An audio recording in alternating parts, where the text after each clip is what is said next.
Hi எல்லாருக்கும் வணக்கம். இன்னைக்கு இந்த வீடியோட ப்ரிப்பரேஷனை விதைகளை வச்சு தான் ஆரம்பித்தேன். ஆனால் அந்த ப்ரிப்பரேஷன் போயிட்டு இருந்த சமயத்தில் எனக்கு நிறைய பேர் வீடியோஸ் ஷேர் பண்ணியிருந்தாங்க.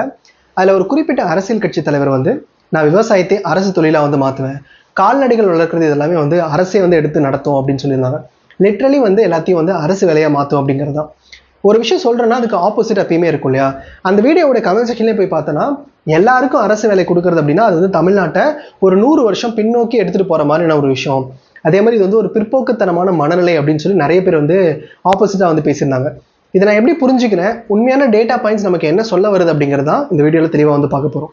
நம்ம தமிழ்நாட்டுடைய பாப்புலேஷன் கிட்டத்தட்ட 8,20,00,000 பேர் இருக்கலாம். 2011 சென்சஸ் படி 7,20,00,000 பேர் அக்கௌண்ட் எடுத்தாங்க. இப்போ இருக்க கணக்குப்படி பார்த்தீங்கன்னா 8,20,00,000 பேர் இருக்கலாம். ரீசெண்டாக 2023-24 ஆனுவல் சர்வே ஆஃப் இண்டஸ்ட்ரி அப்படின்னு சொல்லி ஒரு டேட்டா ரிலீஸ் பண்ணியிருந்தாங்க. அந்த டேட்டாவில் என்ன சொல்கிறாங்க அப்படின்னா, நம்ம ஒட்டுமொத்த இந்தியாவிலுமே தமிழ்நாட்டில் தான் அதிகப்படியான தொழிற்சாலைகள் இருக்குது, ஃபேக்ட்ரிஸ் இருக்குது அப்படின்னு சொல்லியிருந்தாங்க. 15% மேலே. அதுவே ரெண்டாவது பார்த்தீங்கன்னா குஜராத் இருக்குது, 13% கிட்ட குஜராத்தில் ஃபேக்ட்ரிஸ் இருக்குது அப்படின்னு சொல்லியிருந்தாங்க. இப்போ நான் முன்னாடி சொன்ன அந்த பாப்புலேஷனில் நம்ம டெமோகிராஃபிக் டிவிடெண்ட் போட்டோம் அப்படின்னா நமக்கு ஒர்க்கிங் ஏஜ் பாப்புலேஷன் எவ்வளோன்னு தெரியும். இப்போ நம்ம 3 கேட்டகரியாக பிரிச்சுக்கலாம். 0லேருந்து 14 வயசுக்குள்ளே இருக்கக்கூடியவங்க, 14லேருந்து 64க்குள்ளே இருக்கக்கூடியவங்கள ஒர்க்கிங் ஏஜ் பாப்புலேஷன் அப்படின்னும், 64க்கு மேலே இருக்கக்கூடியவங்கள வயசானவங்க அப்படிங்கிற கேட்டகரி டிபெண்டன்ட் கேட்டகரியில் நம்ம போட்டுடலாம். இப்போ இந்த 14லேருந்து 64க்குள்ளே எவ்வளோ பேர் இருக்காங்கன்னு கேட்டிங்கன்னா கிட்டத்தட்ட தமிழ்நாட்டில் 5 கோடி பேர் இருக்கிறாங்க. இந்த 5 கோடி பேரில் நான் முன்னாடி சொன்ன ஆனுவல் சர்வே ஆஃப் இண்டஸ்ட்ரி இருக்கு இல்லையா, அதில் 15% மேலே ஃபேக்ட்ரிஸில் வேலை செய்கிறாங்க அப்படின்னா 2 கோடி பேர், இந்த ஒர்க்கிங் ஏஜ் பாப்புலேஷன் 5 கோடி பேர்த்தில் 2 கோடி பேர் ஃபேக்ட்ரிஸில் வேலை செய்வாங்க ஆல்ரெடி. மீதி இருக்கக்கூடிய 3 கோடி பேர் இருக்காங்க இல்லையா, அதில் 2 கோடி பேர் என்ன பண்ணுறாங்க அப்படின்னா விவசாயம், அதை சார்ந்து கால்நடைகள் வளர்க்குறது, அந்த விவசாய நிலங்களில் லேபராக வேலை செய்யக்கூடியவங்க, இவங்க எல்லாமே பார்த்தீங்கன்னா அந்த 2 கோடி பேருக்குள்ள வராங்க. அடுத்தது மீதி இருக்கக்கூடிய 1 கோடி பேர் சர்வீஸ் செக்டரில் வேலை செய்கிறவங்க, ஐடி கம்பெனியில் வேலை செய்யணும்னு சொல்கிறவங்க, பிபிஓவில் வேலை செய்கிறவங்க, கால் சென்டர் இந்த மாதிரி கேபிஓ எல்லாத்துலையும் வேலை செய்கிறவங்க எல்லாமே இந்த சர்வீஸ் செக்டருக்குள்ளே வராங்க. அது மட்டும் இல்லாமல் அந்த 1 கோடி பேரில் அன்எம்ப்ளாய்மெண்ட் கேட்டகரியில் இருக்கவங்களும் இன்க்ளூட் ஆவாங்க. சரி, ஓகே. இப்போ நான் ஒரு சின்னதான ஒரு உதாரணம் கொடுக்குறேன். இப்போ நான் சர்வீஸ் செக்டருக்குள்ளே வரேன், அந்த 1 கோடி மக்களுக்குள்ளே வரேன். எனக்கு என்னென்ன மாதிரியான ஃபெசிலிட்டிஸ் இருக்குது அப்படின்னு பார்க்கலாம். இப்போ நான் காலையில் ஆஃபீஸ் போகிறோம் அப்படின்னா எனக்கு பிக்கப் அண்ட் ட்ராப் ஃப்ரீயாக கம்பெனியை ப்ரொவைட் பண்ணிடுறாங்க. உள்ள எனக்கு கம்பெனியை ஃபுட் ப்ரொவைட் பண்ணிடுறாங்க. இல்லை ஃபுட் கொடுக்க முடியல அப்படின்னா எனக்கு அலவன்ஸ் கொடுத்துட்றாங்க. ரெண்டாவது எனக்கு பிஎஃப் பிடிக்கிறாங்க, மாசான அவ்வளோ பிடிப்பாங்க, அது என்னோட சேவிங்ஸாக மாறுது. எனக்கு மாதம் இன்சூரன்ஸ் பணம் பிடிக்கிறாங்க. எனக்கு ஏதாவது உடல்நிலை சரியில்லை அப்படின்னா நான் ஒரு ஹாஸ்பிட்டலில் போயிட்டு ட்ரீட்மெண்ட் பார்த்துட்டு அந்த ட்ரீட்மெண்ட் பில்லை நான் இன்சூரன்ஸில் கிளைம் பண்ணிக்க முடியும். எனக்கு இவ்வளோ ஃபெசிலிட்டிஸ் கொடுக்குறாங்க.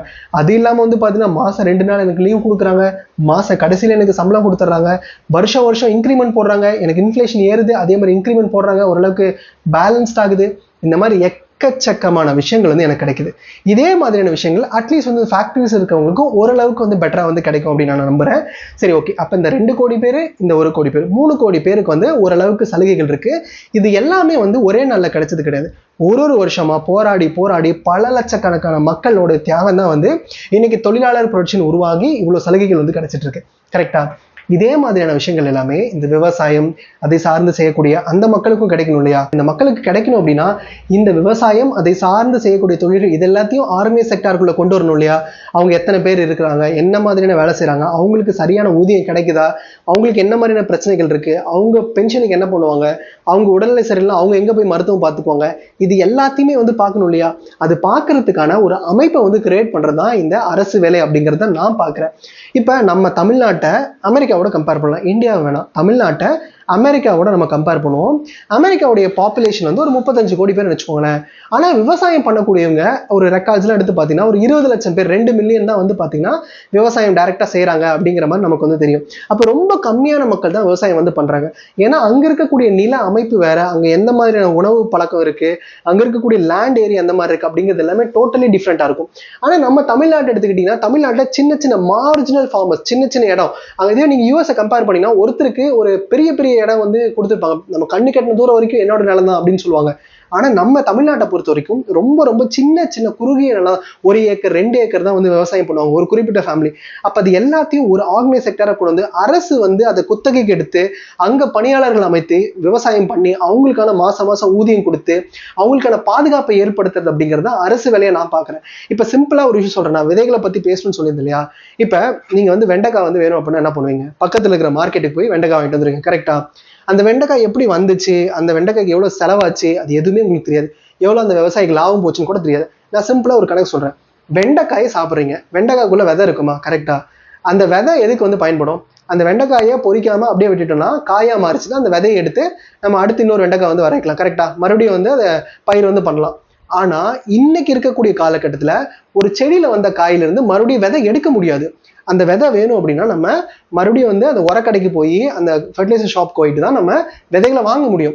ஒரு பாக்கெட், ஒரு ஏக்கராக்கு நீங்க வந்து வெண்டைக்காய் விதைக்கணும் அப்படின்னா ஒரு பாக்கெட்டோட விலை வந்து 5000 ரூபாய். 5000 ரூபாய் கொடுத்து விதை வாங்கிட்டு வந்து மறுபடியும் விதைச்சாதான் அந்த வெண்டைக்காய் வந்து வளர்க்க முடியும். அப்ப அந்த 5000 ரூபாய் தேவையில்லாம தான் அந்த விவசாயிக்கு போகுது. நீங்க ஏன் விவசாயி போய் வந்து கடையில வாங்குற அப்படின்னு கேட்பீங்க. ஏன் அவங்களே வச்சுக்க வேண்டியதானே? நீங்க விளைஞ்ச அதே வெண்டைக்காயை மறுபடியும் நம்ம வந்து பயிர் பண்ணோம் அப்படின்னா அதுல முளைப்பு திறன் வந்து கிடைக்காது, மறுபடியும் வந்து வராது. அப்படியே வந்தாலும் அதுல அந்த அளவுக்கு வந்து மகசூல் வந்து கிடைக்காது. அதனாலதான் மறுபடியும் விவசாயி வந்து ஒரு வரக்கடைக்கு விதை கடைக்கு போய் அந்த விதையை வந்து வாங்கிட்டு வந்து பயிர் பண்ற நிலைமை இருக்கு. இந்த நிலைமையை கொஞ்சம் கொஞ்சமா நமக்குள்ள கொண்டு வந்தாங்க, நம்மளுடைய பாரம்பரிய விதைகளை அழிச்சிட்டு. இதுக்கு நிறைய பிரச்சனைகள் இருக்கு. இதை பத்தி தான் இன்னைக்கு பேசலாம்னு நினைச்சேன். ஆனா இந்த வீடியோ எல்லாம் பேசும்போது நம்ம படிச்ச மக்களே வந்து இந்த மாதிரி விவசாயத்தையும் கால்நடைகள் வளர்க்கறதையும் பத்தி பேசும்போது அது ஒரு பிற்போக்குத்தனமான ஒரு சிந்தனை, இதை தமிழ்நாட்டு ஏதோ 100 வருஷம் பின்னாடி கொண்டு போயிடும் அப்படிங்கிற மாதிரி யோசிக்கிறது எல்லாமே ரொம்ப கஷ்டமா இருக்கு. நம்ம எல்லாருமே சாப்பிட்டுட்டு தானே வேலைக்கு போறோம். அப்ப அந்த சாப்பாட்டை கொண்டு வரவங்களுக்கான தேவைகளை பத்தி பேசுறது அப்படிங்கிறது எப்படி பிற்போக்குத்தனமா இருக்கும்? எனக்கு புரியவே இல்லை. இப்ப நீங்க எல்லாத்தையுமே வந்து அமெரிக்காவோட கம்பேர் பண்றீங்க. அமெரிக்கால ஒருத்தவங்களுக்கு எக்கச்சக்கமான நிலம் இருக்கு, விவசாயம் பண்றாங்க, மிஷினரிஸ் வச்சு பண்றாங்க. தமிழ்நாட்டுல அது சாத்தியமா? இல்ல. அப்ப அரசாங்கம் வந்து அதை வந்து கையில் எடுத்து அரசாங்கம் ஒரு 100 ஏக்கரை வந்து அரசாங்கம் கையில் எடுக்குது. அப்ப அந்த 100 ஏக்கருக்கு பெரிய பெரிய மிஷினரிஸ் வச்சு அரசாங்கமே பண்ணுது அப்படிங்கிறப்ப அது இன்னும் கொஞ்சம் ஆர்கனைஸ்டா இருக்கும் இல்லையா? அங்க உள்ள வந்து வேலை செய்யக்கூடிய விவசாயிக்கு தேவையானது எல்லாமே கிடைக்கும் இல்லையா? அப்படிதான் நீங்க வந்து பார்க்கணும். இதை மீறியும் வந்து விவசாயத்துக்கு பண்றப்பெல்லாம் இது வந்து ஒரு பிற்போக்கான சிந்தனை அப்படின்னு பாத்தீங்கன்னா நீங்க பொறாமப்படுறீங்க அப்படின்னு தான் நினைச்சுங்க. தயவு செஞ்சு இந்த படத்துலலாம் வந்து விவசாயத்தை காப்புன்னு சொல்லும்போது இந்த சேவ் ஃபார்மர்ஸ் எல்லாம் போட்டீங்கன்னா செருப்பால் அடிப்பேன். இந்த மாதிரியான கேள்விகள் தான் வந்து பாத்தீங்கன்னா இந்த விவசாயம் பண்ணக்கூடியவங்களே கொச்சைப்படுத்துது. அடுத்த வீடியோல சந்திக்கலாம்.